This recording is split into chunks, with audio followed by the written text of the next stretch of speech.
So I'd buy it and I'd have equity already after I'd fixed it up. It was built-in equity, not equity that was easy to tap. I couldn't just, start using that money automatically, but I had built-in equity. So after I bought these houses, my net worth on paper was $250,000, which is incredible to me because I hadn't had to save a bunch of money and watch it grow in the stock market over time to get that. Welcome to the Teacher Money Show, the podcast dedicated to helping teachers navigate your unique financial challenges and unlock your financial superpowers. I'm your host, Sean Morgan, a full-time teacher. That's right, I teach every day just like you, and personal financial coach. And I'm here to help every teacher, whether you're a seasoned teacher looking for fresh insights or a new educator navigating your first paycheck to have a richer wallet, classroom, and life. The contents of this podcast are informational in nature and are not legal or tax advice, and neither I nor my guests are engaged in the provision of legal, tax, or any other advice. You should not act upon this information without first seeking appropriate advice from an accountant, financial planner, lawyer, or other professional. It's just me and you again today. We're going to be continuing our discussion of real estate and how you can invest in real estate as an option, as a powerful option for investing. But once again, it is not required. So if you are not interested in real estate, feel free to just move on past this. It's just information for those who might be interested. I believe that real estate is the most powerful engine for creating wealth in the world. It's not the only way, and it's not the easiest way, but it is incredibly powerful. So if you are interested, if you want to, maybe get your hands a little dirty, if you want to put the work in as on the side from your teaching job, then this could be definitely an episode to listen to. But if you're like, I'd rather just do my job, go home, rest, and put the money in and let it grow over time, then this is not the episode for you. So just keep that in mind. Today, we're going to be talking about the ups of real estate. The great things that have happened in my life because of real estate. I'm just going to be giving you examples of things that real estate has done for me and how it has really exploded my ability to grow my net worth by having real estate. I'm going to talk about the underside, the underbelly of real estate in the next episode with just me and you. So be on the lookout for that as well. I don't want you to think it's all sunshine and roses. But this episode here is just going to be about the ups and the great things that happened for me with real estate. So first of all, I want to tell you how I got hooked on real estate. It's an interesting story. I bought my first home when I started my first teaching job, and I once again qualified for a home that I should not have qualified for. I was paying half of my paycheck toward my mortgage every single month, and it was just unlivable. I was able to handle that through side hustling, but that's beside the point. When I bought this home, and I still wasn't quite aware of my budget, I wasn't sure how much money I had coming in and going out. I was still figuring that out because I was new. I went to a street fair, found a place that was trying to promote window sales, and they were like, hey, you might get free windows if you put your name in. So we put our name in, they came, they sold us windows, and they're great windows. They're just expensive. So we had to get on a payment plan, but that's beside the point. It's a decision I regret getting onto the payment plan, but that's a digression. When the salesman came to sell us the windows, though, this is the key part. We were talking, just chatting. He's a nice guy. And I mentioned offhand that I would like to own rentals someday. My dad owns a rental.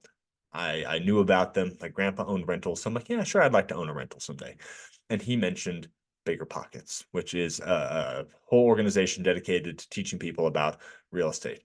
And this offhanded remark from a window salesman just took me down a rabbit hole into the real estate world.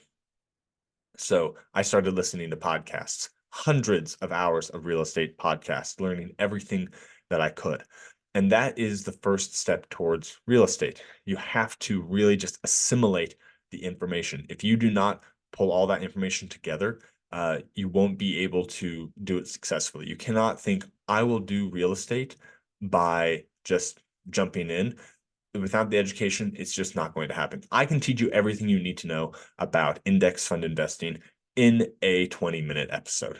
I cannot teach you everything you need to know about real estate in a 20-minute episode. It just takes a lot more nuance and a lot more understanding to do it well.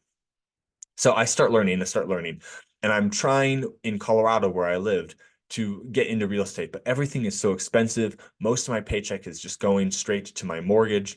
I feel frustrated and I'm not sure where to go. And then my house appreciates significantly. And I think to myself, you know what? I can't really make it here in Colorado. I'm going to sell and then buy elsewhere. So I sold my house in Colorado, moved to Texas where it's much cheaper to live, and was able to put a 20% down on a home using the proceeds from that, which was one of the best decisions I made for real estate, because being able to get into a market that is much cheaper was much easier when I didn't have the cash on hand to do that. And I bought a house on 5 acres, wonderful little home on 5 acres, and it was less expensive than my home, not on 5 acres in Colorado, because there's less trees and mountains, which is kind of how that works. But I decided I bought 5 acres not because I wanted to have space, but because I wanted to monetize the land. I wanted to do what's called a house hack, but I didn't want to house hack in a way that would make my family uncomfortable. So I started doing things like renting out space. I have a bus parked on this land still to this day that is paying me, a small amount. I had campers coming to camp on my land. It's not a destination place, but people would just need a cheap place to sleep on their way somewhere else, and they'd stop and camp there. So I was trying to make money off the land, but that wasn't really making a huge dent. So what I ended up doing was building. Now, this is a caveat that it's only possible in certain places. So I was living outside of city limits in Texas where there are very few restrictions on building. And because of that, I was able to take the funds that I received from the government stimulus checks during the pandemic and apply that towards building a tiny house. I bought a shell, basically a shed that you would get from Home Depot, and then I put it on a foundation, and I built out the interior to be an actual livable space. And it was about 240 square feet. It was attached to my house via the electric. So all the electric was just the same line that went from my house to the tiny house. It was all done, up to code. It's very nice. Um, and I decided I was going to put it on Airbnb. So I had this home on Airbnb, and we did really well. It took a lot of work. My wife wasn't working at the time though, so she was able to just turn over the Airbnb every day that we had a person stay there. It took her about 30 minutes, and that 30 minutes was able to generate us roughly, depending on the month, $1,000 a month, which is incredible, first of all, considering that it's a tiny house. And that doesn't take into account that I built it and I put all that money in. So we made $1,000 a month, and we're able to pay back to ourselves the money that we put in. So there was that initial investment up front, but because I didn't have to buy new land or buy a new house, basically all that money coming back in was pure profit, except for the money that we had to, pay for additional supplies for the tiny house. So that was just great. It was covering our mortgage entirely, and then some, which was awesome. So we were living mortgage free. Uh, I still had this itch, I wanted to buy more real estate. So I'm like, okay, we got this base. Let's move on to something else. So I was able to do something called a BRRRR. You don't need to know what that is really right now, but basically you buy, rehab, rent, refinance, repeat. You are fixing up a dilapidated house and then pulling the money that you put into it out. It can be difficult to do in this higher interest rate environment, but basically, I found a house that was kind of junky. I bought it using money from a hard money lender, and I also used their money to fix it up. Now, this one was not a home run like my tiny house was. I went over budget, mostly because I discovered hardwood floors, and I'm a sucker for hardwood floors. I said I can't just cover these up with crummy planking, so I refinished the hardwood floors, and they were beautiful. So it's just it really ballooned the price to do that. But I was able to do that, and then I was able to refinance. And you know what? I didn't have a ton of money stuck in that property afterwards because I was actually kind of saved by appreciation, which was going up quite significantly during that time in that 2021 range. Uh, because I misjudged how much it would cost, I just want you to take a note on that. We're going to talk more about understanding that later. But it worked out. I was able to get somebody in there. It's rented out. It's making money. It was good. It was a nice, solid base hit real estate investment. But the itch is still there. That's my big problem. I get a little, excited and I want to go do something else. So after owning that for a little while, I ended up buying another property, which I will talk about in the next episode, the Downs. And then I decided to buy my personal residence I have right now. Now, this is really cool because I was on that land and I thought to myself, well, if I can rent out my main house and have the tiny house, we can really make some good money, and then I can buy another property and just continue. If I move personal residences, buying and going from place to place, I'll end up having more rentals. That was the initial thought anyway. So I bought my personal residence, but it was undervalued because it needed to be fixed and updated. So I was able to basically do the same process of that BRRRR with my current personal residence. And once again, it's kind of a base hit. We ended up going over price, had contractor issues, but you always have contractor issues until you get the right one. And now I own this house, and I didn't have to put hardly any of my own money into it. I didn't have to come up with 20% down to buy it because of the strategies I used. So I was able to get into a nice home, a larger home. It came with a hot tub, which I think is awesome. And I was able to do that because I knew the strategies in real estate. So it's just, chugging forward, getting these base hits one at a time. Uh, the great upside of this for me, the thing that really made it exciting for me, is I could see the values of these houses. So I'd buy it and I'd have equity already after I'd fixed it up. It was built-in equity, not equity that was easily to tap. I couldn't just, start using that money automatically, but I had built-in equity. So after I bought these houses, my net worth on paper was $250,000, which is incredible to me because I hadn't had to save a bunch of money and watch it grow in the stock market over time to get that. And that's really powerful. Your net worth can grow rapidly with real estate. Once again, there are caveats that we'll talk about in the next episode. But if you can build in a strong equity position and then make sure that you are protected and safe in your position, so that way you can handle any issues that come up with real estate, you can have your net worth grow pretty significantly over a short period of time. This took me roughly 4 years to grow my net worth to that position. So it took a little bit of luck as well, right? I was buying right when things were just skyrocketing in value. So keep that in mind. But if you continually are buying and continually are looking for the right deal, the right place to put money in, and the right way to approach it, you can grow your net worth quite significantly. The other great upside for me for doing this was the cash flow. I didn't pull cash flow out of the base hits, right? I was getting just a few $100 a month extra over the rent in that first house that I bought and fixed up. And I knew all that money needed to stay in that property because there was going to be more issues.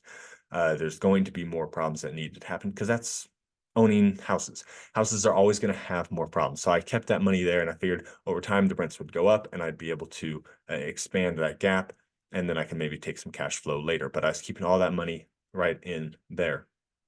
I was using the money from the tiny house though, so I had that cash flow coming in to support my financial position. Without that, it would have been much harder to survive on my salary.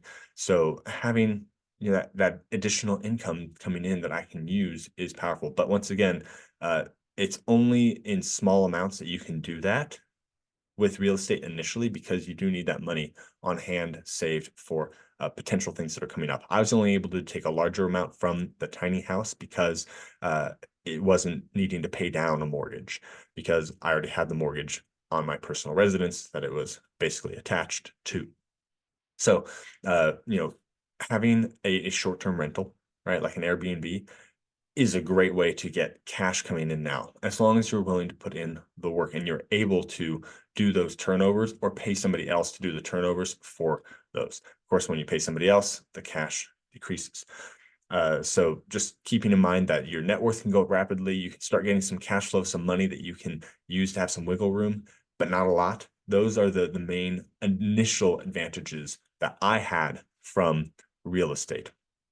Now, of course, there are also long-term advantages. There's tax advantages. I didn't really need a lot of tax advantages though, because I'm making a teacher salary, so it wasn't like I was in a super high tax bracket, which is where the tax advantages really step in.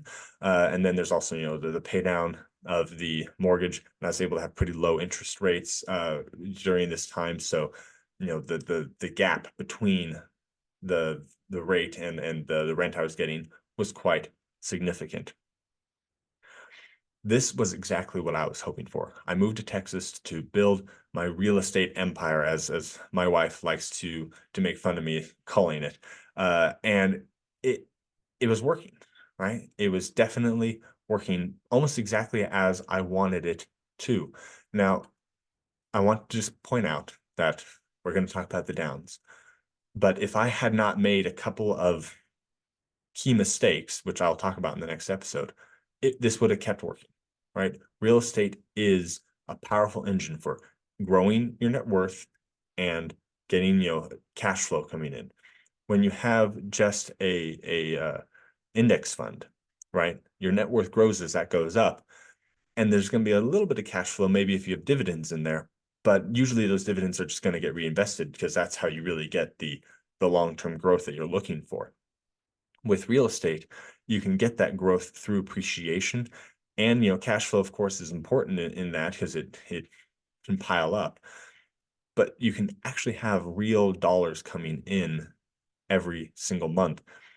So when I had an issue with one property, I was able to bring the dollars in from another property to cover that issue. For example, I had one that went vacant, so I was able to kind of pool the resources of the tiny house and the other properties to cover that mortgage until I got it filled again.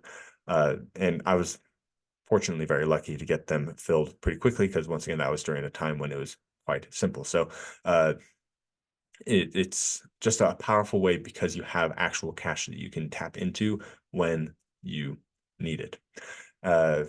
Just one more part of the story that you might want to know. After we moved to our primary residence, the thing we didn't realize is that the 20-minute drive out to our tiny house to flip it for short-term rental guests was exhausting, and it was just kind of reducing the value of it for us because the gas it took to go out there, it was harder because you couldn't just do laundry, so you had to have two sets of everything, and it was just much more difficult. So we ended up taking a long-term renter for that. So our cash flow went down, but the burden on us was gone, basically.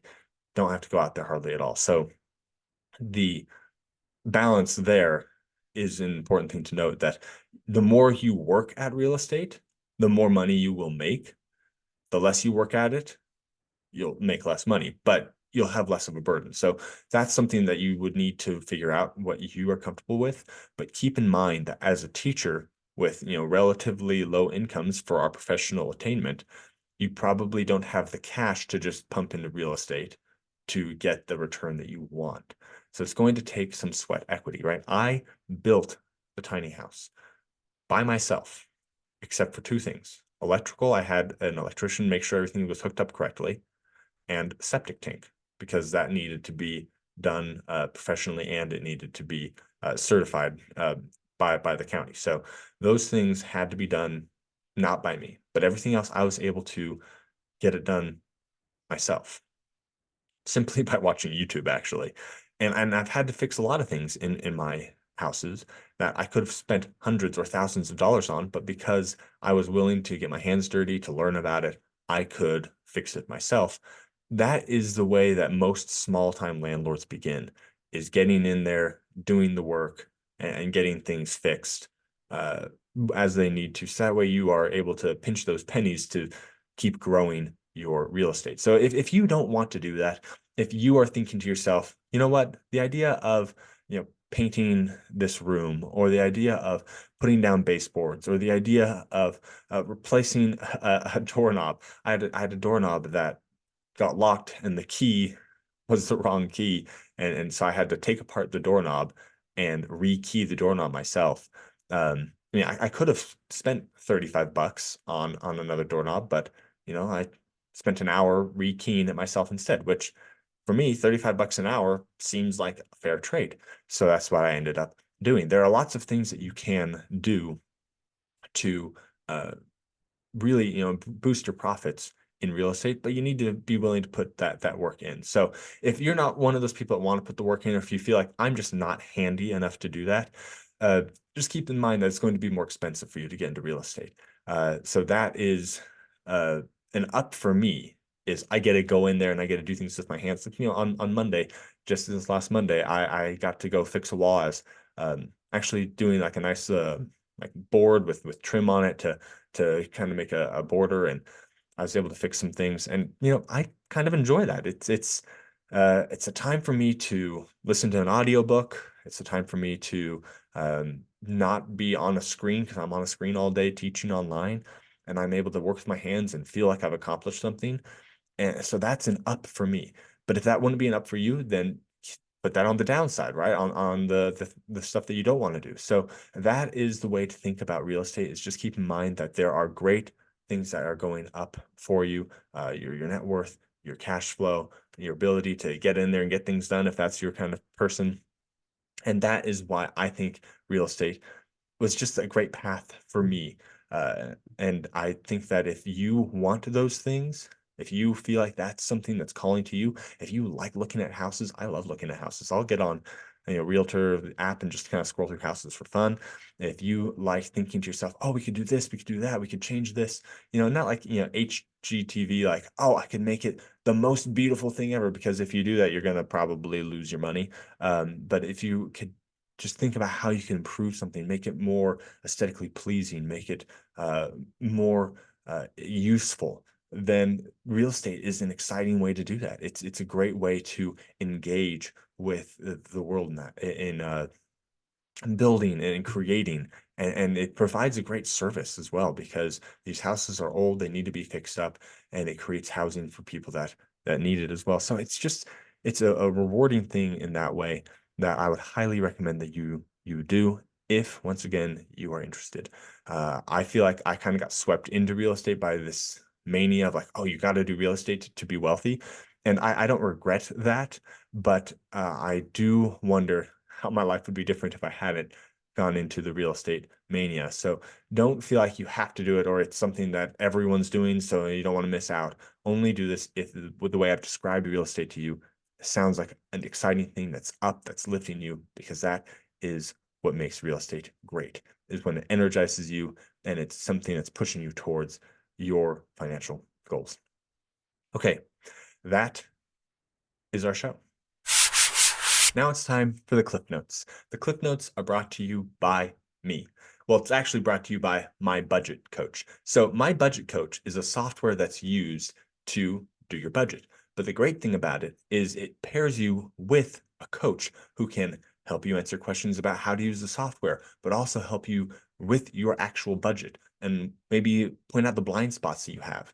So if you want to have a stronger, tighter budget to help you reach your real estate goals, then consider using My Budget Coach and choosing me as your coach. If you go to mybudgetcoach.com/coaches/Sean-Morgan, you can get my direct link to work with me on My Budget Coach. The way this software works is fantastic. I use it for my own personal budget. And when I have questions, I get to ask my personal coach. And it's kind of a nice little chain. I have a guy that I work with. So it's a fantastic way to have someone on hand to support you in your budgeting. You can message me at any time if you're working with me. And then if you want to set up a one-on-one call, there is an additional fee for that. But we can work together, diving deep into your budget, to help you be successful and reach those goals, like those real estate goals that you might have. So go to mybudgetcoach.com/coaches/Sean-Morgan, or to make it easy, you can just go to the show notes at teachermoneyshow.com/podcast. You can find the show notes for this show and any of the shows. And if you go down to the description of your podcast player, you can find the direct link to My Budget Coach and to the show notes there. Now on to the cliff notes. The first cliff note is, remember that real estate has this vast appreciation and this growing of your net worth. There are so many benefits to your net worth when it comes to real estate that they cannot be understated. It will raise your net worth very quickly if done correctly. Number two, cash flow comes from real estate in a way that you cannot get from an index fund. You have hard cash coming into bank accounts that can be used and deployed immediately if necessary. Number three, you need to balance your work put in with your rest and relaxation.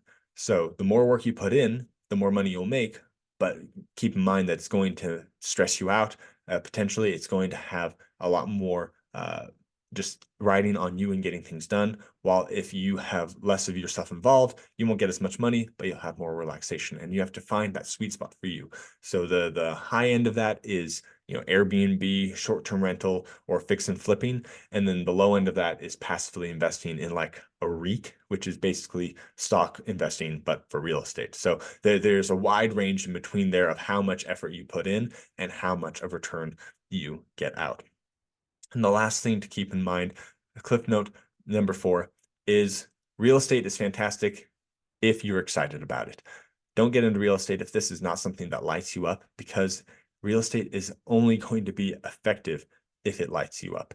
And it's only going to work for you if you're willing to put in that education, that understanding to really do it right. But regardless of the way that you choose to grow your net worth, to become wealthy, whether that's index funds or real estate, just remember, as a teacher, you are already rich. Your wallet just needs to catch up. Are you worried you won't have enough money to retire? Or maybe you just don't know how you're going to get out of all of this debt. Whatever your situation is, I can help you. Go to teachermoneyshow.com/guest and fill out the form there. And you can come on the show for free coaching, or we can meet one-on-one to discuss your needs. I look forward to talking to you.